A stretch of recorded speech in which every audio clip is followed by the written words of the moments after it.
Presidente, muchas gracias. Saludos al señor superintendente, a los funcionarios que nos acompañan.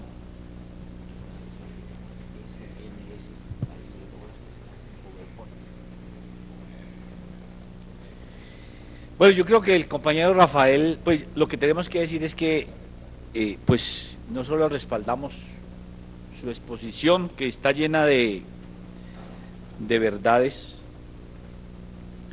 nos tenemos que preguntar qué está pasando en Colombia. Lo que pasa es que nosotros somos representantes de unas regiones en el cual todos los días nos censuran porque no pasa nada. Los parlamentarios del Valle hoy están en la picota pública, porque en la cara de ellos le cerraron el hospital universitario del Valle, se lo pusieron en ley 550, 550 trabajadores en la calle. Y deben pagar un costo político que ellos no se han comido, que ellos no tienen la culpa. Y la pregunta es ¿por qué llegamos allá? ¿Y cuál es la razón para que en un sistema que supuestamente es armónico, los defensores del sistema de seguridad social en salud en Colombia han defendido el sistema porque dicen que es un sistema armónico, que fue pensado para ángeles, pero no se dieron cuenta que este era un país de corruptos? Entonces hicieron un sistema de salud en el cual organizaron todo. Pues yo no voy aquí a ponerme a dar una cátedra de cómo estaba organizado el sistema, pero el sistema, pues una de las patas del sistema era la inspección, vigilancia y control en cabeza de la Superintendencia Nacional de Salud. Y no nos vamos a volver a la historia, pero digamos, todas esas partes del sistema pues no entroncaron adecuadamente. Y claro que una de las responsabilidades es de la superintendencia, pues, o si no, ¿cuál es la explicación? O si no, entonces yo tendría que decir a los organismos de control, entonces, ¿por qué no han actuado? Porque la Fiscalía también debería estar aquí, Rafa, se nos olvidó citarla, porque sin duda que el señor superintendente ahora nos va a decir que él ha entregado a la Fiscalía los robos de Palacino, los robos de la señora Tobar, que incluso creo que la volvieron a meter al gobierno. La señora Tobar quiebra y mata a la sepulturera de Capricorn y de paso entonces la premia el presidente poniéndole. Eso es una desgracia para este país. Es decir, así no, este país así no va a poder avanzar. Bueno, averígualo, Vargas. Mire, lo que yo quiero decir es que esos mensajes que se le mandan al país son mensajes muy precarios. Entonces uno, señor superintendente, yo creo que Rafael lo dijo bien al principio, este debate no es contra usted, ni más faltaba. Pero este debate sí tiene que ser un debate en el cual nosotros debemos preguntarnos qué está pasando con la inspección, vigilancia y control. Este debate es un debate sobre la inspección, vigilancia y control de este sistema, que en nuestro concepto todavía no está haciendo lo que tiene que hacer. Porque si no, lo que uno dice es ¿por qué está pasando todo lo que está pasando? ¿Y cuál es la razón para que eso pase? Para que nos cierren en la cara los hospitales, y los hospitales entonces... Por ejemplo, el Hospital Universitario del Valle, lo que uno lee en los informes oficiales y al señor ministro, que ha estado pendiente de ese tema, es que efectivamente a ese hospital le metían gente como un diablo, ¿cierto?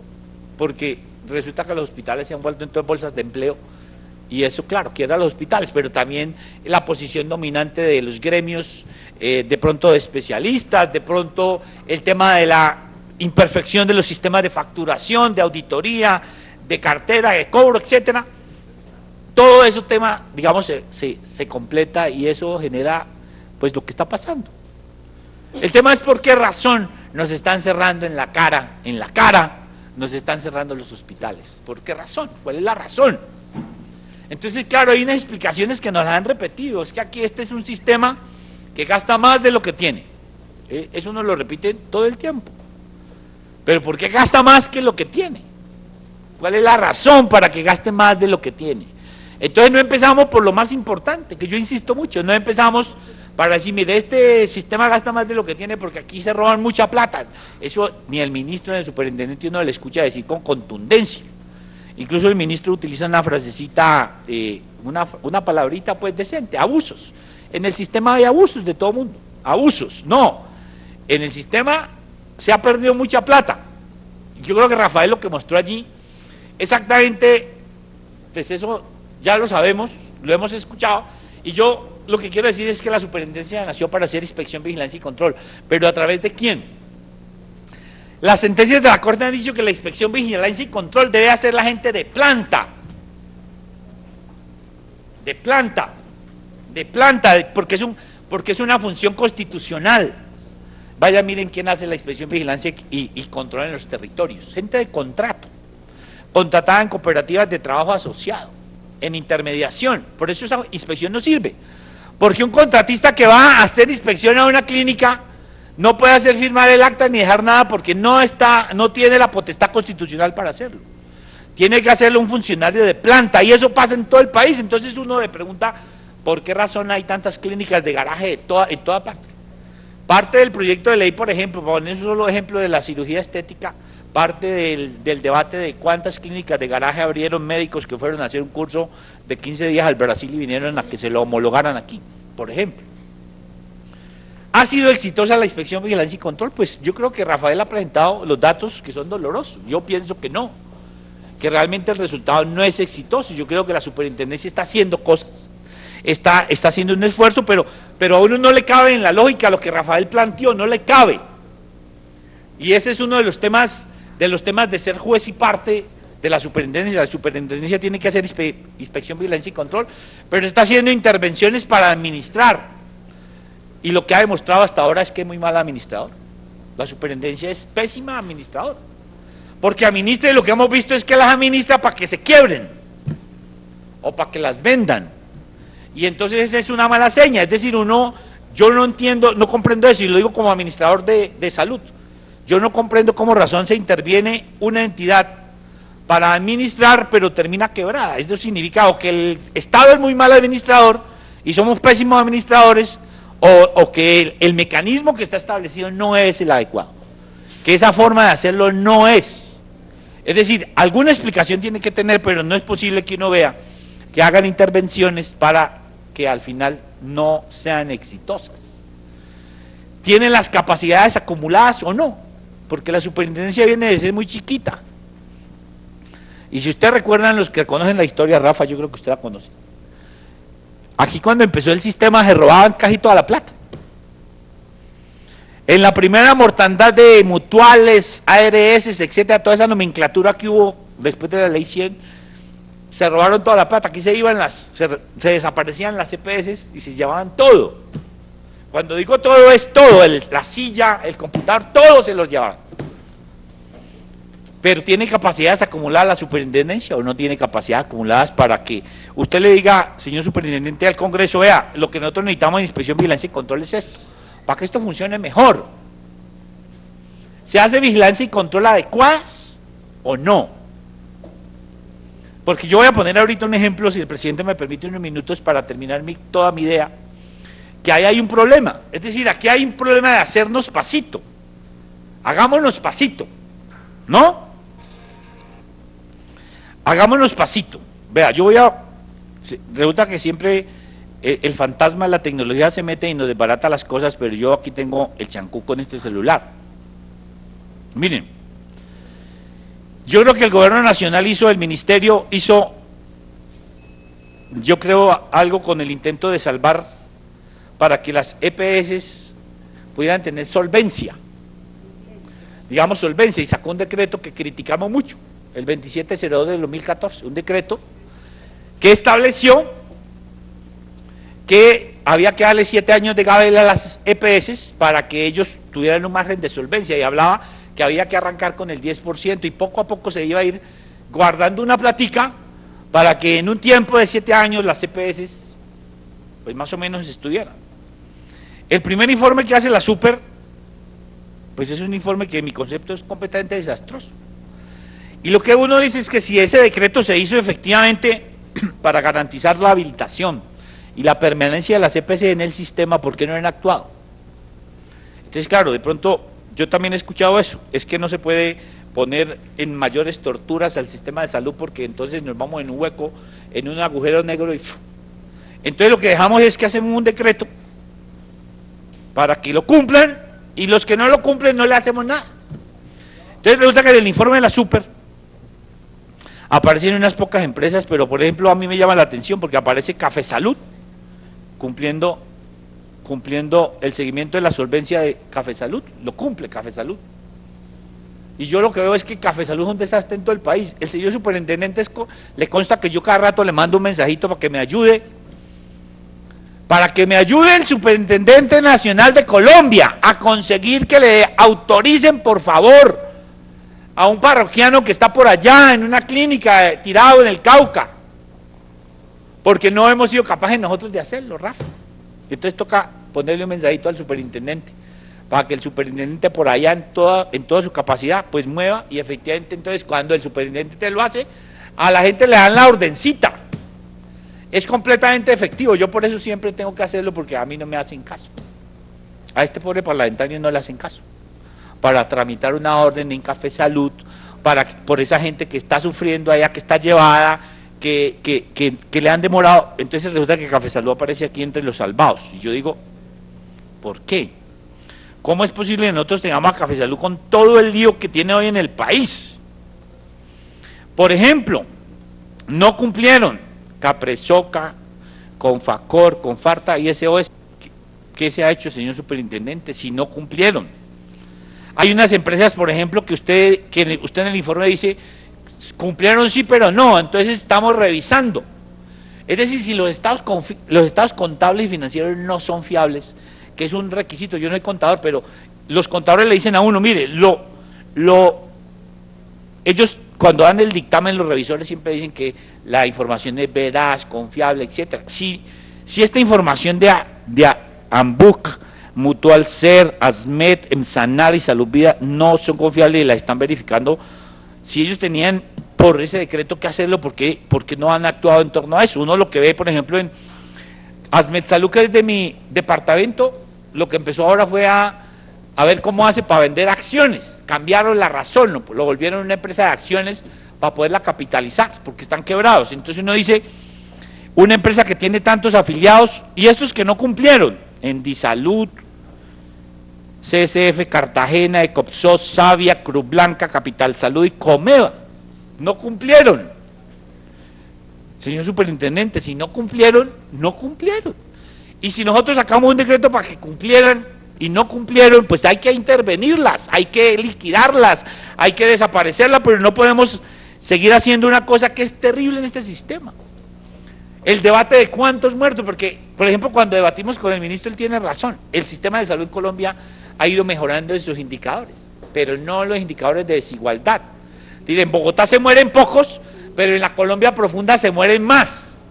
Hay una desigualdad en la muerte y en la enfermedad, y el debate es, claro, Bogotá nos tira el promedio hacia abajo, porque aquí se muere menos gente, pero en los territorios de la Colombia profunda sí se muere más gente.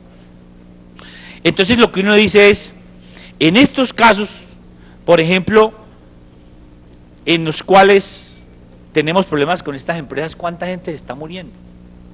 Es decir, ¿cuál es el nivel de tolerancia? Yo me pregunto, ¿cuál es el nivel de tolerancia de nosotros para aceptar que nuestro sistema de salud permite que se mueran tantos? Es decir, nosotros debemos permitir que se mueran tantos, por ejemplo, por desatención, o porque no les dan el tratamiento para el cáncer, o porque no les dan la orden de apoyo, porque una apendicitis sencillísima se les convierte en una peritonitis en par patadas. ¿Cuánto cuesta una complicación de una peritonitis, Rafael? Y en términos de vida y de plata. Entonces resulta que este tema, por ejemplo, del decreto 2702, señor superintendente, yo realmente creo que ahí hay que actuar. Porque si ese decreto se hizo para garantizar que ellos tuvieran el 10% ya guardado y no lo tienen, entonces ¿cómo vamos a hacer? Además ustedes recordarán que ese decreto tiene una cosa que es muy interesante, y les ha dicho a las empresas que digamos, ese margen de solvencia que van guardando lo tienen que invertir en títulos de altísima rentabilidad y seguridad, etcétera, etcétera. Y también hay unas empresas que no cumplieron ni lo uno ni lo otro, por ejemplo, no cumplieron, y hay un listado, no les voy a cansar con eso, pero hay un listado de empresas que no cumplieron con el régimen de inversiones. Entonces, si nosotros hicimos este decreto, o el gobierno lo hizo, para garantizar seguridad en las EPS que queden las mejores, que esa es la razón de ese decreto, que queden las mejores EPS, ¿por qué vamos a seguir dejando EPS chuecas? Hay que acabarlas de una sola, sin ponerse a pensar, sin hacerle favor a ningún político, sin dejarse asustar, señor superintendente. Los políticos en este país tenemos derecho a participar, claro, y me parece eso bien, pero no va a meter la mano en el caldero, como se dice. No le deje meter la mano en el caldero a los políticos para que le salven empresas que se están robando la plata, que están desatendiendo a la gente. ¿Cuántos muertos vamos a tolerar? Este sistema de salud, ¿cuántos muertos tolera, Rafael? ¿Cuántos? Porque es que luego le dicen, no, pero si solo se murió uno, ¿cuántos vamos a tolerar? El debate entre si aceptamos un muerto, por ejemplo, ¿qué es más grave? Cuando se muere un niño por lombrices, por un ataque de lombrices que le salieron y se ahogó, ¿qué es más grave? ¿El niño de menor de 5 años que se muere por un ataque de lombrices o el niño que se muere porque le dieron un martillazo en la cabeza? ¿Cuál es más grave? Claro, en números dirán uno, pero cualitativamente, ¿qué es más grave? ¿Que se muera un niño por lombrices o porque no le dio el tratamiento a la EPS para el cáncer? ¿Qué es más grave? Cualitativamente hablando, en sentimiento humano, por ejemplo. Y termino con esto, presidente. Miren, yo quiero hacer un llamado para que el señor superintendente nos conteste sobre el manejo presupuestal de la superintendencia. Yo no sé si ustedes saben, compañeros, por ejemplo, yo voy a dar los datos que están en la página de la Supersalud. Yo no sé si yo tenía una transparencia allí sobre eso. Mire, ese es el presupuesto de ingresos a diciembre del 2015. El total de ingresos que presupuestó la Super fue 126.000, eso fue lo que recaudó efectivamente, 126.868 millones. Y tuvo unos ingresos corrientes de 91.300. ¿Saben ustedes de dónde sale eso? La mayoría de la plata sale de las tasas que ponen los vigilados por la Super. Imagínense, tiene un presupuesto grandísimo por las tasas que ponen el régimen subsidiado contributivo, las IPC, etc. El gobierno nacional se está haciendo el orejimocho, porque lo que yo estoy viendo en la ejecución presupuestal es que el gobierno nacional no le está entregando la plata que es a la superintendencia. Pero mire, algo que me llama a mí la atención, señor superintendente, es esos recursos de capital.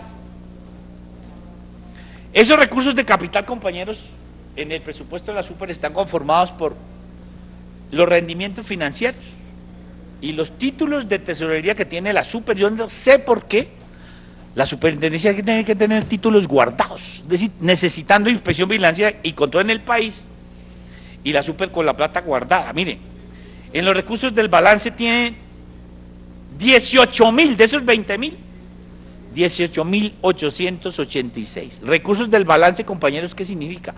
Plata en rama que la Super no ejecutó, que la tiene allí, que la incorpora al presupuesto del próximo año. Eso se llama recursos del balance.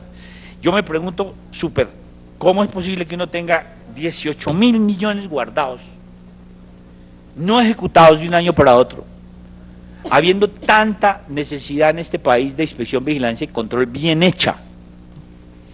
Si necesitamos fortalecer la inspección, vigilancia y control en todos los territorios, porque aquí nos están comiendo el queso. Los ratones están ahí y se están comiendo el queso. Necesitamos más gatos con muchas uñas, que puedan comerse a esos ratones que se están comiendo el queso. Pero resulta que yo no puedo aceptar, y espero que usted nos explique cómo es posible que yo tenga recursos del balance en una entidad que, entre otras cosas, el gobierno nacional no le está entregando la plata que ellos presupuestan.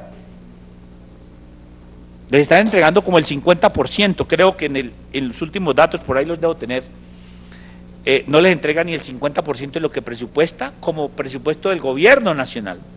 Pero no se puede tener la plata guardada, superintendente, dejándola allí, porque esa plata la necesitamos.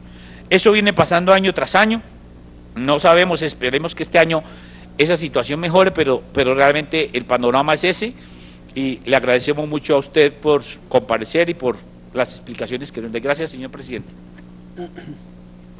Muchas gracias, doctor Óscar Ospina. Tengo 8